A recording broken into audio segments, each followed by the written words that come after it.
জুলুম নির্যাতন নিপীড়ন বেড়ে যাবে কিয়ামতের পূর্ব মুহূর্তে। আবু হুরায়রা রাদিয়াল্লাহু তাআলা আনহু বর্ণনা করেছেন সহিহ মুসলিমের 2128 এবং মেশকাতুল মাসাবির 3524 নম্বর হাদিস।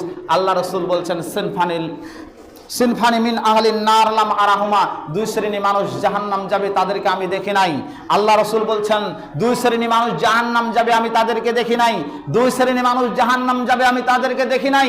অর্থাৎ আল্লাহ রাসূল বলছেন আমার যুগে নাই, আমি যখন আসি এই যুগে যে সমস্ত মানুষরা পৃথিবীতে আসবে ওরা জাহান্নামে যাবে ঠিকই, কিন্তু আমার এই সময়ে তারা নাই। এখন সামনে দেখি আমার সময় আমরা যে অবস্থান যে যুগে করছি এখানে এসেছে কিনা। আল্লাহ রাসূল সাল্লাল্লাহু আলাইহি সাল্লাম বলছেন কাউমুন মাআহুম সিয়াতুন কাজনাবিল বাকারাতি ইয়াজরিবুহা মিনান নাস। আল্লাহ রাসূল বলেছেন ইয়াজরিবুহা বিহান নাস, এমন একটি যুগ আসবে যে সময় এক শাসক গোষ্ঠী বের হবে, ওই শাসক গোষ্ঠীর কিছু মানুষ থাকবে তাদের হাতে গরুর লেজের মতো লাঠি থাকবে, আর এই লাঠি দিয়ে মানুষকে অন্যায়ভাবে তাদের উপর জুলুম নিপীড়ন তাদেরকে পিটাপিটি করবে।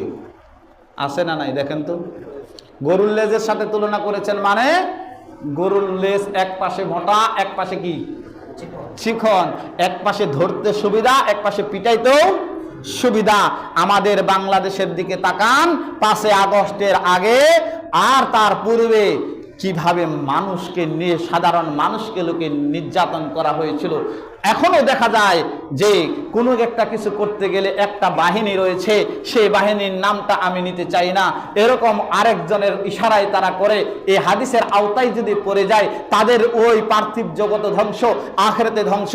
কোনো মানুষ ওই বাহিনীটাকে ভালোবাসে না, কারণ ওই সমস্ত মানুষগুলোর কারণে, খারাপ মানুষগুলোর নির্দেশনার কারণে, তাদের আদেশগুলো মানার কারণে আল্লাহ রাসূল বলছেন তারা কি হবে, মানুষদেরকে নিধন করবে, মানুষদেরকে মারবে।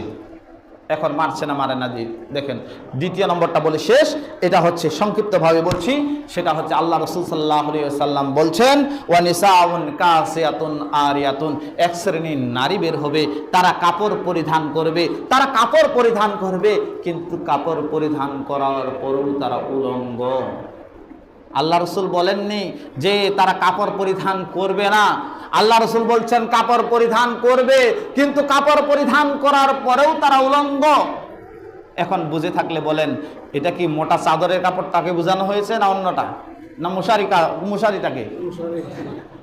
আমাদের মেয়েগুলোকে আমরা যারা মশারি কাপড় পরিধান করি, আমাদের পরাই, তাহলে আমাদের পরিণতি কি হবে? আমাদের মেয়েদেরকে যে আমরা মশারি কাপড় পরিধান করাই, বিয়ের অনুষ্ঠানগুলোতে যে সাজগুজ করে বর এবং কনেকে, আর তার সাথে যে সেলক সেলিকা আছে, যে পাতলা কাপড়ের দাম, মোটা কাপড় কিনতে যেন গরম বেশি। এই জন্য আমি হাস্যোচ্ছলভাবে মাঝে মাঝে বলতাম আমাদের বাংলাদেশের নারীদের জন্য সর্বদাই শীতের প্রয়োজন, তাহলে সর্বদাই মোটা কাপড় পরবে। ওদেরকে ওই ঠান্ডার সময় আপনার মোটা কাপড় দেওয়ার দরকার নাই। যে সমস্ত নারীরা সর্বদাই পাতলা কাপড় পরিধান করে তাদেরকে 12টা মাসেই যেন তারা পাতলা কাপড় পরিধান করতে পারে। শীত আসলে কেন মোটা কাপড় পরে, কেন পরিধান করে? আপনার মেয়েকেও কেন, আপনার বউকেও কেন, আপনার আত্মীয়, আপনি যেহেতু দায়িত্বশীল, আপনার মেয়ে এবং আপনার বউ, আমি যেহেতু দায়িত্বশীল, সেই জন্য আপনার আমার দায়িত্ব এতটুকু বলা যে আমার মেয়েকে আমি কোন কাপড় পরিধান করাচ্ছি। আল্লাহ রাসূল বলছেন তারা জান্নাতে যাবে না, জান্নাতের সুগরানও পাবে না। সম্মানিত হাজিরিন, আলামতগুলো কি মিলেছে? আরো